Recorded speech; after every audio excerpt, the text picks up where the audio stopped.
വല്ലച്ചിറ ഹിന്ദു ഐക്യവേദിയുടെ നേതൃത്വത്തിൽ വല്ലച്ചിറ പഞ്ചായത്ത് സമ്മേളനം നടന്നു. കപിലാശ്രമം മഠാധിപതി സ്വാമി തേജസ്വരൂപാനന്ദ ഉദ്ഘാടനം ചെയ്തു. ഹിന്ദു ഐക്യവേദി പഞ്ചായത്ത് സംഘടനാ പ്രസിഡന്റ് ആർ സോമനാഥൻ ചടങ്ങുകൾക്ക് അധ്യക്ഷത വഹിച്ചു. ഹിന്ദു ഐക്യവേദി സംസ്ഥാന general secretary K P Haridas മുഖ്യപ്രഭാഷണം നടത്തി. ഏറെ ചർച്ചകൾക്കും വിവാദങ്ങൾക്കും ഇടയാക്കിയിട്ടുള്ള ഒന്നാണ് ഈ വഖഫുമായി ബന്ധപ്പെട്ടിട്ടുള്ള വിഷയം.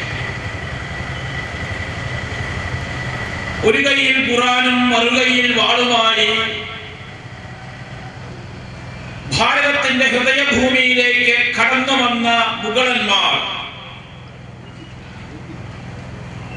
നമ്മുടെ ആരാധനാലയങ്ങളെ തകർത്ത് നമ്മുടെ മണ്ണിന്റെ മേലെ അധിനിവേശം നടത്തി നമ്മുടെ സംസ്കാരത്തെ മുച്ചൂടും നശിപ്പിച്ച് നമ്മുടെ പെണ്ണിന്റെ മേലെയും ആധിപത്യം പുലർത്തി എങ്ങനെയാണോ ഇവിടെ ഭീകര താണ്ഡവമാടിയത്, ഏതാണ്ട് അതിന് സമാനമായ രീതിയിൽ മറ്റൊരു അധിനിവേശമാണ്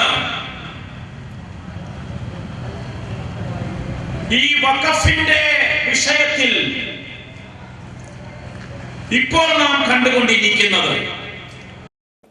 ഹിന്ദു ഐക്യവേദി പഞ്ചായത്ത് സംഘടനാ secretary T N Girish, Hindu Aikyavedi panchayat സംഘടനാ general secretary T Hariharan, Hindu Aikyavedi ജില്ലാ secretary P Sunilkumar, NVF national president Ravi ചേർ, KPMS ജില്ലാ സെക്രട്ടറി ശോഭ ചിറപ്പാടത്ത്, അരവിന്ദാക്ഷൻ, ദാസൻ കാരണയിൽ തുടങ്ങിയവർ സംസാരിച്ചു.